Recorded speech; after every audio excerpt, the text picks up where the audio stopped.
Hello बच्चों, कैसे हैं आप सब। आशा करती हूँ आप सब बहुत अच्छे होंगे। मैं ज्योति स्टडी विद्या के चैनल पर आपका बहुत बहुत स्वागत करती हूँ। आज हम लोग करने वाले हैं कक्षा 8 हिंदी वसंत बुक से भगवान के डाकिए कविता के प्रश्न और उत्तर। तो चलिए इसको देख लेते हैं। प्रश्न 1। कवि ने पक्षी और बादल को भगवान के डाकिए क्यों बताया है, स्पष्ट कीजिए। उत्तर।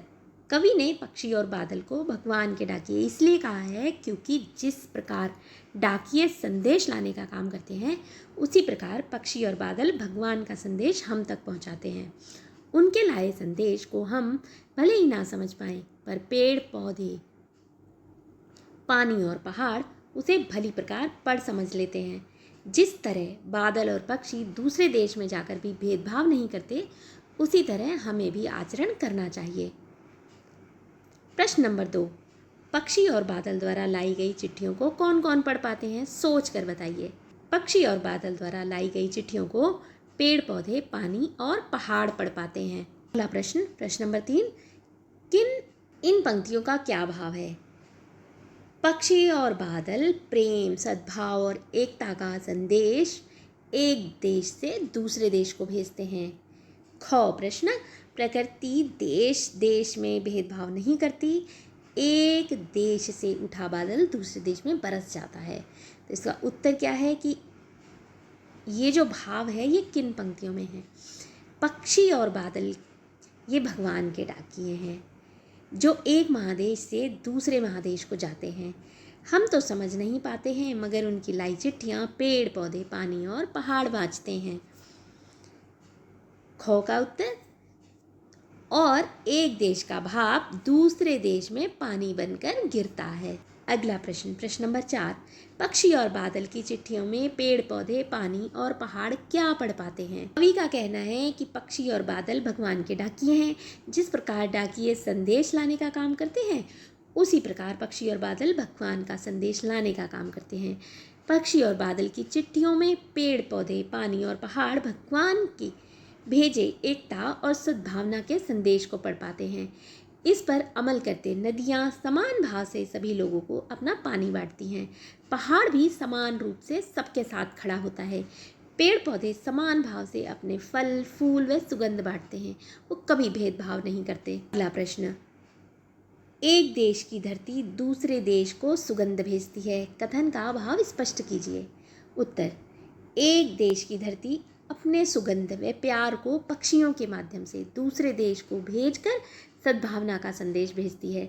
धरती अपनी भूमि में उगने वाले पौधों की सुगंध को हवा से, पानी को बादलों के रूप में भेजती है। हवा में उड़ते हुए पक्षियों के पंखों पर प्रेम प्यार की सुगंध तैरकर दूसरे देश तक जाती है। इस प्रकार एक देश की धरती दूसरे देश को सुगंध भेजती है। अगला प्रश्न, प्रश्न नंबर 6। पक्षियों और बादल की चिट्ठियों के आदान प्रदान को आप किस दृष्टि से देखते हैं। उत्तर। पक्षी और बादल की चिट्ठियों के आदान प्रदान को हम प्रेम, सौहार्द और आपसी तद्भाव की दृष्टि से देख सकते हैं। यह हमें यही संदेश देते हैं। अगला प्रश्न, आज विश्व में कहीं भी संवाद भेजने और पाने का एक बड़ा साधन इंटरनेट है। पक्षी और बादल की चिट्ठियों की तुलना इंटरनेट से करते हुए 10 पंक्तियाँ लिखिए। बच्चों, यहाँ पर मैंने इसको पैराग्राफ के रूप में लिखा है, आप इसको नंबर वाइज भी लिख सकते हैं, नंबरिंग कर सकते हैं। सो इसका उत्तर कैसे लिखेंगे। पक्षी और बादल प्रकृति के अनुसार काम करते हैं, किंतु जो इंटरनेट है वो मनुष्य के अनुसार काम करते हैं। बादल का कार्य प्रकृति प्रेमी को प्रभावित करती है, किंतु जो इंटरनेट है वो विज्ञान प्रेमी को प्रभावित करता है। पक्षी और बादल का कार्य धीमी गति से होता है, किंतु इंटरनेट का कार्य जो है वो तीव्र गति से होता है। इंटरनेट एक व्यक्ति से दूसरे व्यक्ति तक बात पहुंचाने का ही सरल और तेज माध्यम है। इसके द्वारा हम किसी व्यक्तिगत रायों को जान सकते हैं, किंतु पक्षी और बादल की चिट्ठियाँ हमें भगवान का संदेश देते हैं। वे बिना किसी भेदभाव के सारी दुनिया में प्रेम और एकता का संदेश देते हैं। हमें भी इंटरनेट के माध्यम से प्रेम और एकता और भाईचारे का संदेश विश्व में फैलाना चाहिए।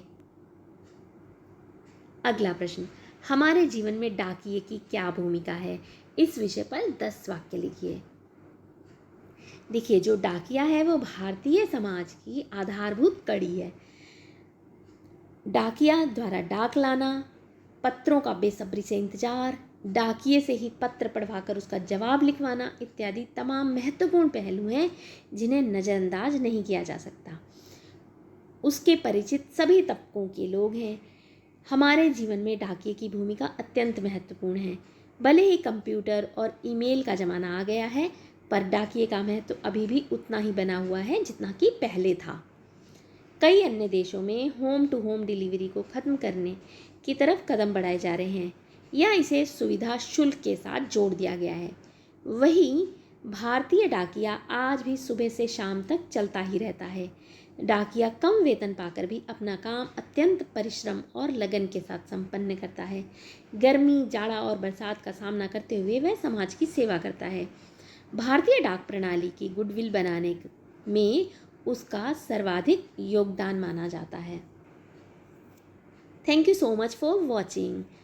आई होप आपको ये वीडियो अच्छी लगी होगी। अच्छी लगी हो तो इसको लाइक कर देना, अपने दोस्तों में ज़्यादा से ज़्यादा शेयर करना। जो लोग चैनल पर नए हैं चैनल को सब्सक्राइब कर देना। मिलेंगे हमारी नेक्स्ट वीडियो के साथ। Till then bye.